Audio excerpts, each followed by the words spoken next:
took my time before I actually decided to make this video because I wanted to compose my thoughts. I didn't want to seem like I was some type of sore loser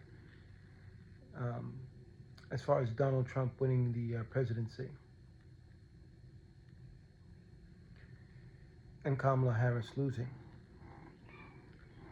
Well, Kamala Harris didn't lose.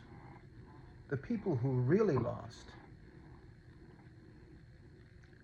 was the people of the United States of America, or should I say, the divided states of America.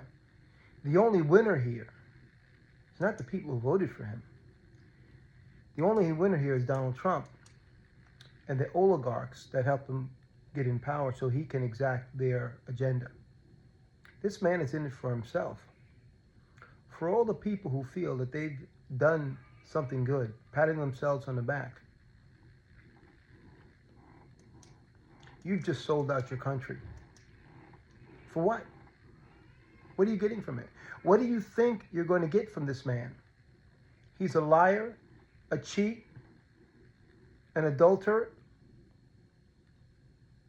He's a convicted criminal. I mean, the list goes on and on as to who this man is. What did you think you were going to get by voting for him? And the people who decided to vote for a third-party candidate, Jill Stein, in Michigan, Dearborn specifically, what did you think you were going to get out of this? Was the war in Gaza suddenly going to go away? Were those people that were killed needlessly, were they going to come back? No. This man, Trump, doesn't care about you. He doesn't care about anybody. Even the people that are lining up right now to do his bidding, he will throw them under the rug when they become useless. They're trash to him. The only thing that matters to him is what he gets out of it. He's not in it to financially uplift all the people who supported him. He's not in it to make your life better and that of your children and grandchildren. You just sold them out. You just sold them out. What do you expect from this guy? What do you think he's going to give you? You've listened to him. You've heard him. We've all heard him through all these years spew garbage and lie after lie incoherently. And I thought there was a semblance of common sense. And there are a good portion of the people in the United States who didn't vote for him. And I applaud them. For they saw through that snake oil salesman mentality. They saw through that. They saw him for what he really is. For the people who've been duped by him, and that's what it is. Because Donald Trump is not a smart man. Understand, when he gets into power, he will not be controlling the government.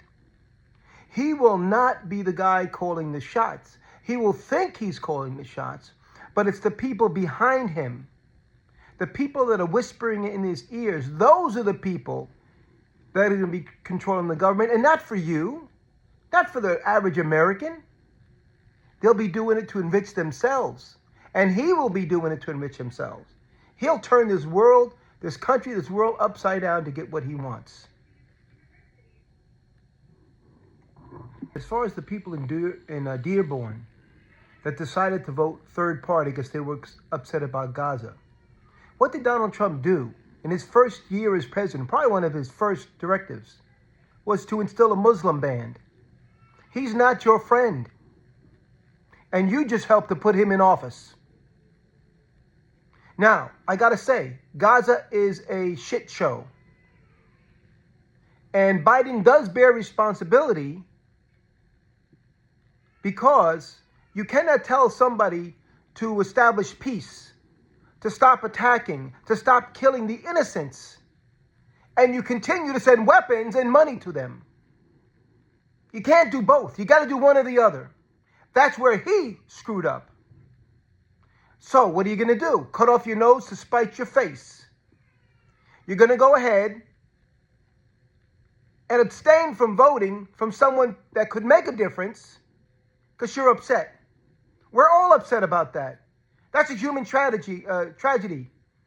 That's a human tragedy, what's happening in Gaza. You know the old saying, be careful of what you wish for, because you may just get it.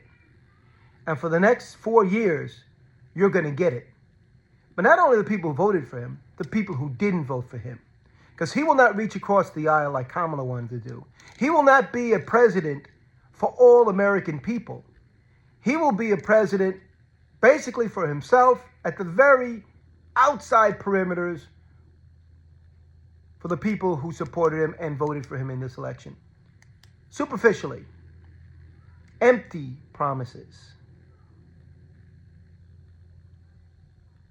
This started this way with Hitler. He gained the hearts and minds of the people, only to be a monster inside. Do I think he'll go to those extremes? Who knows? But when you give that man that type of power,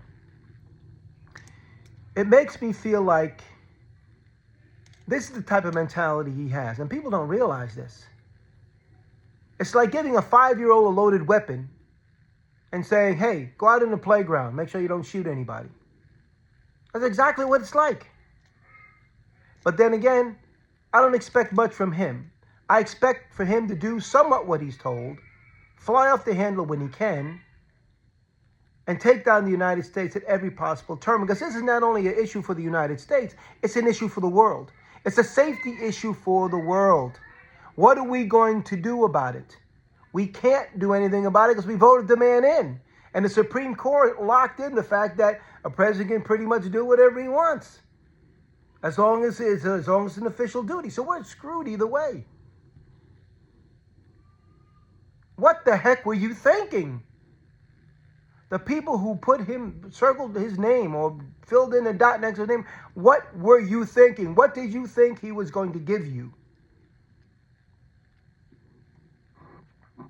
I admit, during her stump speeches, Kamala Harris, and I was waiting for it, could have spent a little bit more time, not on projecting a plan that may happen when she's president, but what are you doing right now? You're the vice president. What are you doing right now to attend to the issue in Gaza? Maybe there's nothing we can do. And that's got to be clear to the people who are protesting. Look, there's nothing we can do. We're trying all we can. And maybe she brought that out. I've heard it a couple of times. And she was good at, inclusiveness. In her rallies, she let people protest. She did say, I'm speaking at this time, but she did let them protest. And she did say that it is a democracy and they have the right to do so. I think Kamala Harris ran a flawless campaign. The only problem is she didn't have enough time. Frankly, she shouldn't have been there to begin with. I like her. I thought she did fantastic, and I thought she would win. But as I said in a previous video, and I might have taken it down because I used some expletives that I didn't want to use, so I might have taken it down. But when Joe Biden was pushed out of the race, I was livid. I said, what the? Expletives, as I said. I felt that the top tier Democrats, with sort of being pushed by the oligarchs, by the people who are funding these campaigns, forced him out of the race. I thought Joe Biden would have won this race. There were certain factors in this race that Joe Biden could have overcome. Maybe he was a little bit old. Maybe he didn't remember everything. Maybe he moves a little bit slow. But there's qualities within Joe Biden that people liked. I feel, and I'm being serious about this, that people aren't ready for a woman of color, let alone a woman president. That's unfortunate. I thought Kamala would have made a great president. I'm raising 2 daughters. 2 daughters which I want to be intelligent, strong, versatile, and take anything that comes their way, just like Kamala. But the problem is with this United States, there's a lot of people that don't feel that same way. Now, going back to Joe Biden, I felt he could have won this race. I thought he could have won it hands down. The fact that they bumped him out stifled a lot of people. Now, Fortunately, the Democrats got their act together, and Kamala was able to mount a short campaign, although intense and very productive. But it just wasn't enough. She just couldn't reach those undecided voters, or the people who were sitting on the fence, or people who just didn't want to go towards her because, as I said, of the reasons I explained earlier. Now, that's unfair, but that's the world we live in. And speaking about the world we live in, the country that we live in, I served in the United States Navy for 14 years, a proud, proud sailor. And I love our country. And back then, when I was in the Navy, I would do whatever it took to protect our country, even if it meant giving up my life, like many other veterans that had put on the uniform. But today, I'm ashamed.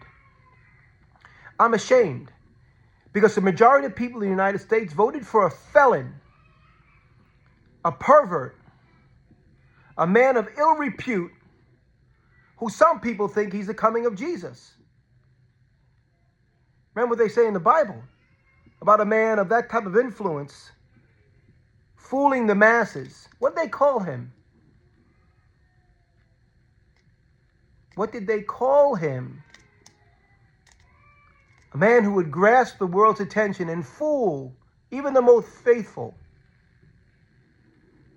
I'm not going to say it, but you know what I'm thinking. I don't want to bring religion into this.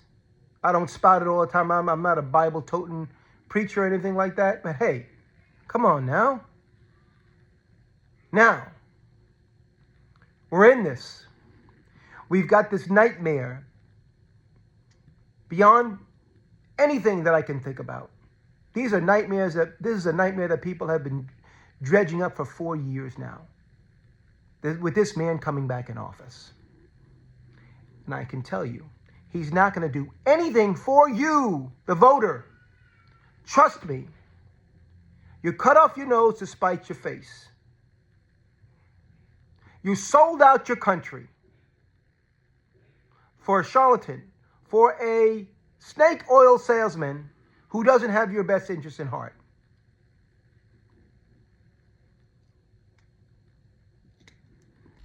My daughter came to me when she was 11 years old, actually in 2016. And she asked me, and I think I might have made a video on it. She asked me, what does it take to become president? And I told her not only a good education, but also what I feel is important for any leader. I don't care what they are. Dog, catcher, I don't care who they are.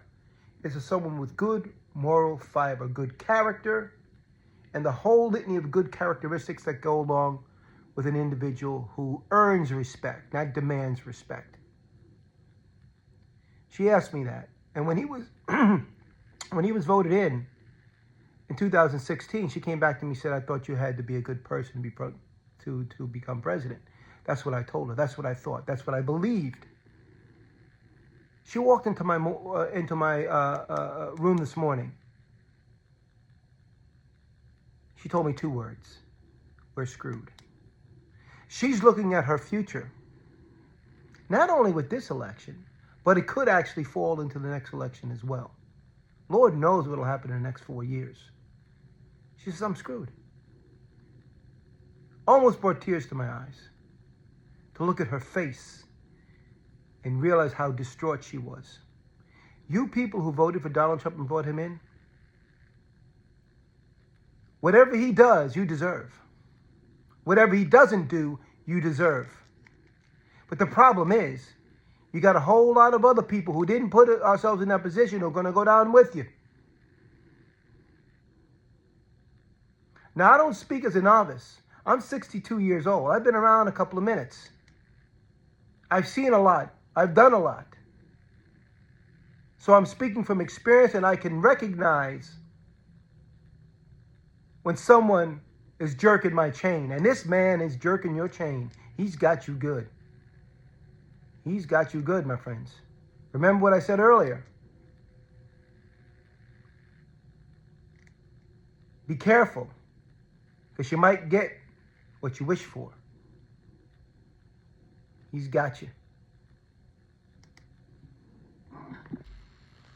And don't get me started on the fellow Latinos.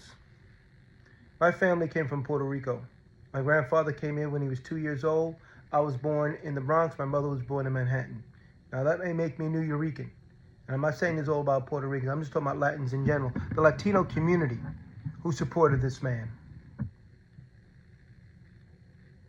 He calls us rapists, criminals, threatens to deport us in masses. Now there's some people, a very few, that probably deserve that. But for the most Latins in this country are hardworking, law-abiding, God-fearing citizens, which have no place in the presence of this man. He uses religion as a tool to recruit and doesn't have a bit of faith in him whatsoever. What is the Latin community thinking about even looking at this man twice? I'm extremely disappointed at my fellow Latinos. Just hope that when he sends his cronies out to start deporting people, you're not one of them. And as far as my kids are concerned, I can look at them straight in the face and I can tell them what my values are. They can see what my values are. They know that I don't say one thing and do another. But for the people who voted for this man of ill repute, how do you square that with your children? How do you explain to them, I want you to get good grades, I want you to not steal, not cheat, not hit. When you get older, do not commit adultery. All these other things that you don't want them to do, but you would pick the leader of our country who has those character flaws. How do you square that with your children? How do you square it with yourself? How do you square that double standard? And what do they tell their grandchildren? Think about that for a second. Can't we hold our leaders to the same standard that we have for our own children? You may not realize it now because of the euphoria of bringing in this so-called snake oil salesman. And you may even be patting yourself on the back. But rest assured, you will figure it out sooner or later that this man was telling you a tall tale. He was telling you many lies, that he's not in it for you, he's in it for himself, and you will find out that you've just been punked.